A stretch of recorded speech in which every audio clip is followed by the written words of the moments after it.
मतलब मुसलमान का मतलब कांग्रेस, कांग्रेस का मतलब मुसलमान. ನಮ್ಮ ದೇಶ ರೀ ನಾವು ಕಟ್ಟಿರೋ ದೇಶ ಇದು. పెను తుఫాను తలొంచి చూసే తొలి నిప్పు కణం అతడే. చెప్పు ఏమిరా ఉపయోగం దేశానికి నీ వల్ల? బడి నమ్మ బతుకు బురదలో పంది బతుకుతుంది, నువ్వు బతుకుతున్నావు ఎందుకురా? ఎదవన్నారు ఎదవ ఏం ఫీల్ ఉన్నది మామయ్య? సిగ్గు నా లజ్జ.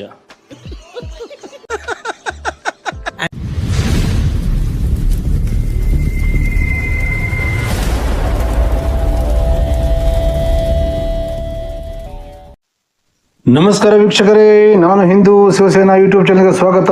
ನಾನು ನಿಮ್ಮ ವೆಂಕಟ್.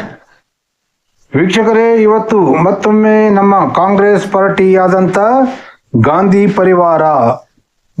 ಪರಿವಾರದ ವಿಚಾರಗಳನ್ನು ನೋಡೋಣ. ನಮ್ಮ ಒಬ್ಬ ಅಂಕಲ್ ಹೇಳ್ತಾ ಇದ್ದಾರೆ ಗಾಂಧಿ ಪರಿವಾರದ ಬಗ್ಗೆ, ನೆಹರು ಬಗ್ಗೆ, ಇಂದಿರಾ ಗಾಂಧಿ ಬಗ್ಗೆ, ರಾಜೀವ್ ಗಾಂಧಿ ಬಗ್ಗೆ, ಈ ಗಾಂಧಿಗಳ ಬಗ್ಗೆ ಹೇಳ್ತಾ ಇದ್ದಾರೆ. ಇವರು ಗಾಂಧಿನ ಮುಂದಿನ ಎಂಬುದು ಈ ವಿಡಿಯೋದಲ್ಲಿ ನೋಡೋಣ. ಮತ್ತೆ ಇವರು ಹಿಂದೂಗಳನ್ನು ಯಾವ ರೀತಿಯಾಗಿ ನಾಶ ಮಾಡಿದ್ದಾರೆ ನಮ್ಮ ದೇಶದಲ್ಲಿ ಎಂಬುದನ್ನು ನೋಡೋಣ. వీక్షకరే, ನಮ್ಮ అంకల్ ಹೇಳ್ತಾ ఇದ್ದಾರೆ కాశ్మీర్ పండిట్లే పూర్వులు, కానీ వాళ్ళలో ఎక్కడ బ్రాహ్మణత్వం లేదు. ఎందుకంటే మోతీలాల్ నెహ్రూ అన్నాడు, ఇండియాలో హిందువుగా పుట్టడం కంటే గాడిదగా పుట్టడం మంచిది అన్నాడు. ಕೇಳಿದ್ರಲ್ಲ ವೀಕ್ಷಕರೇ, ನಮ್ಮ ಅಂಕಲ್ ಏನ್ ಹೇಳ್ತಾ ಇದಾರೆ, ಈ ಮೋತಿಲಾಲ್ ನೆಹರು ಅಂದ್ರೆ ಯಾರು ಗೊತ್ತಲ್ಲ, ಪೂಲ್ವಾಲಾ ನೆಹರು, ಚಾಚಾ ನೆಹರು ಅಂತ ಹೇಳ್ತಾರಲ್ಲ, ಪೂಲ್ವಾಲಾ. ಆ ನೆಹರು ಹೇಳ್ತಾರಂತೆ, ಭಾರತ ದೇಶದಲ್ಲಿ ಹಿಂದೂ ಆಗಿ ಹುಟ್ಟುವುದಕ್ಕಿಂತ ಕತ್ತೆಯಾಗಿ ಹುಟ್ಟುವುದು ಮೇಲು ಅಂತ ಹೇಳ್ತಾರೆ. ಅಂದ್ರೆ ಇವರು ಹಿಂದೂಗಳು ಅಲ್ಲ ಅಂತ ಅರ್ಥ ಆಯ್ತಲ್ಲ ವೀಕ್ಷಕರೇ.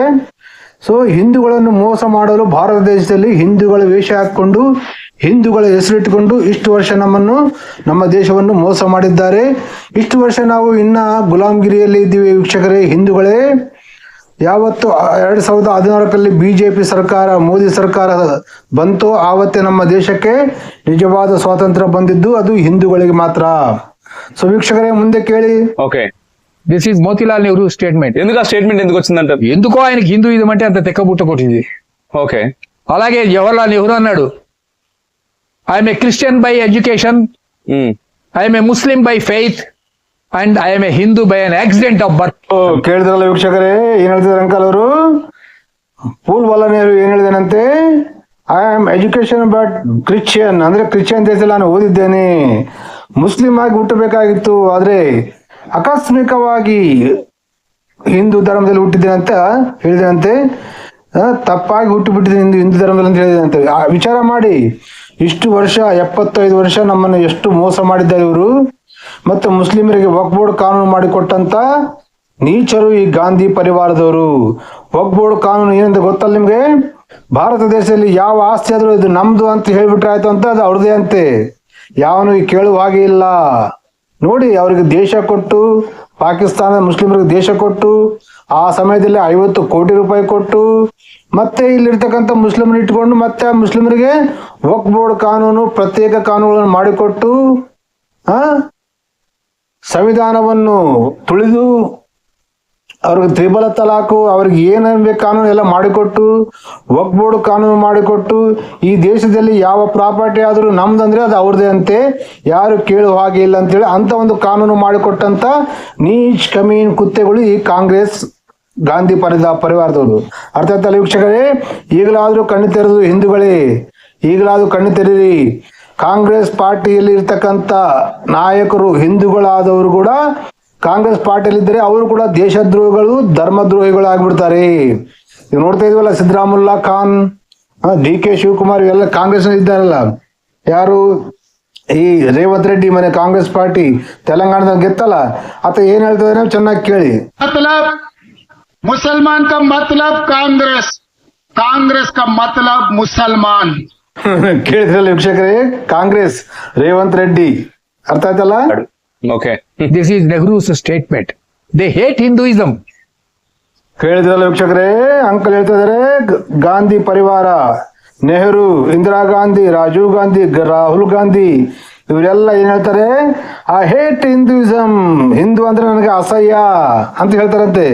ಹಿಂದೂಗಳೇ, ಇವಾಗಲಾದ್ರೂ ಫ್ರೀಗಳಿಗೆ ಆಸೆ ಪಡದೆ ಸ್ವಾಭಿಮಾನದಿಂದ ಬದುಕಿ ನಮ್ಮ ದೇಶವನ್ನು ನಾವು ಕಾಪಾಡಿಕೊಳ್ಳೋಣ. ಹಿಂದೂಗಳಿಗೆ ಇರುವುದು ಇದೊಂದೇ ದೇಶ, ಭಾರತ ದೇಶ. ಅರ್ಥ ಮಾಡಿಕೊಂಡು ಎಚ್ಚೆತ್ತುಕೊಳ್ಳಿ. ಹಿಂದೂಗಳು ಕುಲ ಕುಲ ಕುಲ ಕುಲ ಅಂತ ಸಾಯ್ಬೇಡಿ. ನಾವು ಯಾವುದೇ ಕುಲ ಆದರೂ ಮೊದಲು ನಾವು ಹಿಂದೂ, ಅದು ನೆನಪಿಟ್ಟುಕೊಳ್ಳಿ. ಇಲ್ಲವಾದರೆ ನೀವು ಕುಲದಲ್ಲೇ ನಶಿಸಿ ಹೋಗ್ತೀರಾ.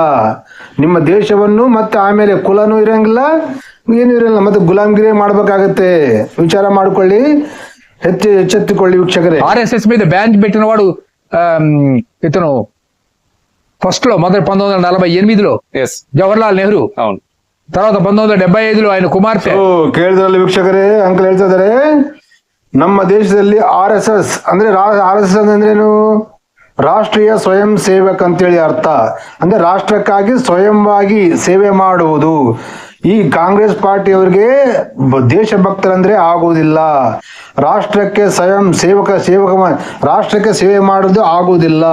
ಹಾಗಾಗಿ ಪೂಲ್ವಾಲಾ ನೆಹರು 1948ರಲ್ಲಿ RSS ಮೇಲೆ ಬ್ಯಾನ್ ಮಾಡಿದ್ದಾರೆ.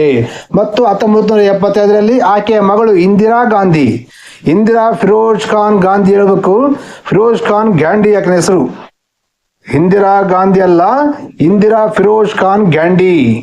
ಆಕೆ ಒಬ್ಬ ಮುಸ್ಲಿಂ ಮದುವೆ ಮಾಡಿಕೊಂಡು ಮುಸ್ಲಿಂ ಅಕ್ಕಿ. ನಮ್ಮ ದೇಶವನ್ನು ಆಳಲು ಇವರು ಮೋಸ ಮಾಡಿದ್ದಾರೆ. ಈಗಲಾದ್ರೂ ಎಚ್ಚೆತ್ತುಕೊಳ್ಳಿ. ಅವರಮ್ಮ ಕ್ರಿಶ್ಚಿಯನ್. 1990 ప్రాంతంలో ఆ కొడుకు బాబ్రీ మసీద్ అప్పుడు 3 సార్లు ఆర్ఎస్ఎస్ మీద వీళ్ళు బ్యాన్ పెట్టారు. ఆర్ఎస్ఎస్ అంటే రాష్ట్రీయ స్వయం సేవక సంఘం, అది హిందూ కల్చరల్ ఆర్గనైజేషన్. దాన్ని నాశనం చేద్దామని వీళ్ళు ఎన్ని ప్రయత్నాలు చేయాలి, అన్ని ప్రయత్నాలు చేశారు. ಕೇಳಿದ್ರಲ್ಲ ವೀಕ್ಷಕರೇ, ಅಂಕಲ್ ಹೇಳ್ತಾ ಇದಾರೆ RSS ಅಂದ್ರೆ ಇವರಿಗೆ ಆಗೋದಿಲ್ಲ, ಯಾರಿಗೆ ದೇಶಭಕ್ತರಂದ್ರೆ ಆಗೋದಿಲ್ಲ. ರಾಷ್ಟ್ರೀಯ ಸ್ವಯಂ ಸೇವಕ, ಅದು ಹಿಂದೂ ಒಂದು ಆರ್ಗನೈಸೇಷನ್. ಆ ಹಿಂದೂ ಆರ್ಗನೈಸೇಷನ್ ಇವರವರು ಬಂದ್ ಮಾಡಿಸ್ಬೇಕಂದ್ರೆ 3 ಸಲ ಬ್ಯಾನ್ ಮಾಡಿದ್ದಾರೆ. ಹಾಗೂ ಇವಾಗ ರಾಹುಲ್ ಗಾಂಧಿ ಕೇಳ್ತಾರಲ್ಲ RSS ಮೇಲೆ ಆಳ್ತಾನ, ಗೊತ್ತಲ್ಲ, ಇವ್ರು ಕಾಂದಾನೆಲ್ಲ RSS ದೇಶಭಕ್ತರ ಮೇಲೆ ಆಳೋದು, RSS ಮೇಲೆ ಆಳೋದು. ಮತ್ತೆ ಈ 26/11 ಪಾಕಿಸ್ತಾನ್ ಯಾರು ಪಾಕಿಸ್ತಾನ ನಮ್ಮ ಮುಂಬೈಲಿ ಅಟ್ಯಾಕ್ ಮಾಡಿದ್ರಲ್ಲ, ಆ ಅಟ್ಯಾಕ್ ಅನ್ನು RSS ಮೇಲೆ ನೂಕಲು ಈ ಕಾಂಗ್ರೆಸ್ ಅವರು ಮೊದಲೇ ಪುಸ್ತಕ ಬರೆದು ಅದು RSS ಅವ್ರ ಕೆಲಸ ಅಂತೇಳಿ ನಮ್ಮ ದೇಶದವರು ನಂಬಿಸಲು ಪ್ರಯತ್ನ ಮಾಡಿದ್ರು. ಆದರೆ ದೇವರು ಅವ್ರ ಕೈ ಕೊಟ್ಟು ಯಾರವನು ಅಫ್ಜಲ್ ಅವನನ್ನು ಹಿಡಿಸಿ ಇದು ಪಾಕಿಸ್ತಾನದವ್ರು ಮಾಡಿದ್ರು ಅಂತೇಳಿ ಗೊತ್ತಾಯ್ತಾರೆ ಜನರಿಗೆ. ಆದ್ರೂ ನಾಚಿಕೆ ಬರಲ್ಲ ಇವರಿಗೆ.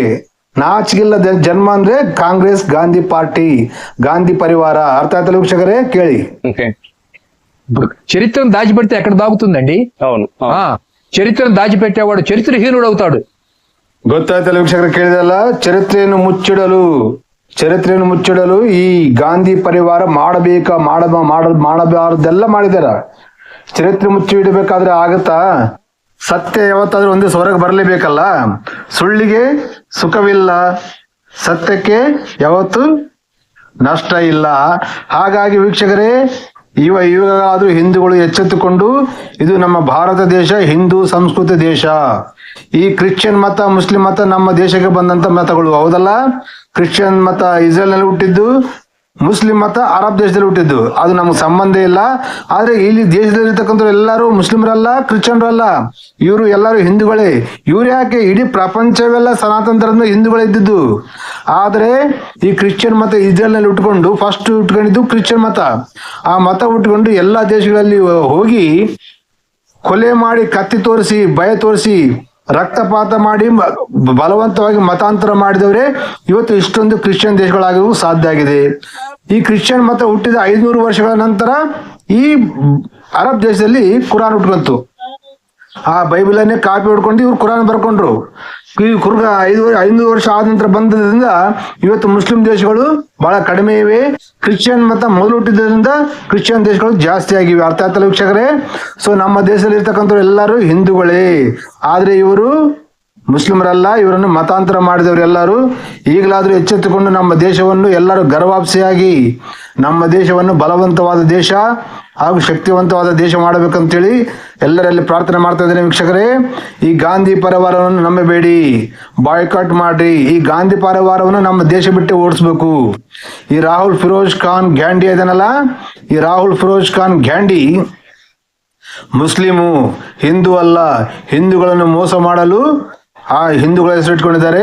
ಹಾಗೂ ಭಾರತ ದೇಶದಲ್ಲಿ ಕಾಂಗ್ರೆಸ್ ಪಾರ್ಟಿಯಲ್ಲಿ ಯಾರು ಹಿಂದೂಗಳಿದಾರಲ್ಲ ಅವರು ದೇಶಭಕ್ತಿ ಮಾತಾಡಿದ್ರೆ ಇವತ್ತು ಎಷ್ಟೋ ಜನ ತೆಗೆದುಹಾಕಿದ್ದಾರೆ ಕಾಂಗ್ರೆಸ್ ಪಾರ್ಟಿಯಲ್ಲಿ ಹಿಂದೂಗಳಿದ್ರೆ ಅವನು ತನ್ನ ಧರ್ಮಕ್ಕೆ ದ್ರೋಹಿ ಆಗ್ತಾನೆ, ದೇಶಕ್ಕೆ ದ್ರೋಹಿ ಆಗ್ತಾನೆ ವೀಕ್ಷಕರೇ. ಹಾಗಾಗಿ ಹಿಂದೂಗಳಲ್ಲಿ ವಿನಂತಿ ಮಾಡಿಕೊಳ್ತಾನೆ, ಕಾಂಗ್ರೆಸ್ ಪಾರ್ಟಿ ಬಿಟ್ಟು ಹೊರಗೆ ಬನ್ನಿ.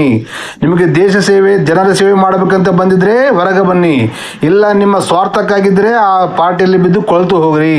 ದೇಶದ್ರೋಹಿ, ಧರ್ಮದ್ರೋಹಿ ಅಂತ ಆಗ್ತೀರಿ, ಅದಕ್ಕೆ ನಿಮ್ಮ ಶಿಕ್ಷೆ ಇದ್ದೇ ಇರುತ್ತೆ ದೇವರಲ್ಲಿ, ನಮ್ಮ ಶ್ರೀಕೃಷ್ಣ ಪರಮಾತ್ಮದಲ್ಲಿ ನಿಮಗೆ ತಪ್ಪೋದಿಲ್ಲ ಆ ಶಿಕ್ಷೆ. ಸೊ ವೀಕ್ಷಕರೇ, ನೋಡಿದ್ರಲ್ಲ, ಈ ವಿಡಿಯೋನ ನೋಡಿ 10 ಜನಕ್ಕೆ ಶೇರ್ ಮಾಡಿ, ಹಾಗೂ ನಿಮ್ಮ ಅಭಿಪ್ರಾಯ ತಪ್ಪದೆ ಕಾಮೆಂಟ್ ಮಾಡಿ ತಿಳಿಸಿ. ಮತ್ತೆ ಮುಂದಿನ ವಿಡಿಯೋ ಜೊತೆಗೆ ಮತ್ತೆ ಭೇಟಿ ಆಗೋಣ ವೀಕ್ಷಕರೇ. ಅಲ್ಲಿವರೆಗೂ ನೋಡ್ತಾ ಇರಿ ನಾನು ಹಿಂದೂ ಶಿವಸೇನಾ ಯೂಟ್ಯೂಬ್ ಚಾನಲ್. ನಾನು ನಿಮ್ಮ ವೆಂಕಟ್. ಜೈ ಹಿಂದ್, ವಂದೇ ಮಾತರಂ, ಭಾರತ್ ಮಾತಾ ಕಿ ಜೈ.